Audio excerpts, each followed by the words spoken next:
To replace the sponge, lift the tank out, raise the roller transport assembly. Raise the sealant brush upright so you can remove the reservoir tray.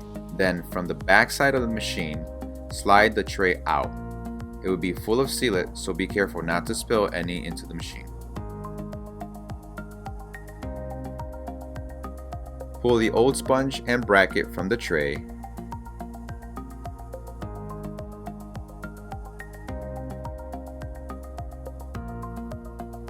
Insert the new one with the sponge side at the back towards the reservoir, until flush while squeezing the sponge bracket.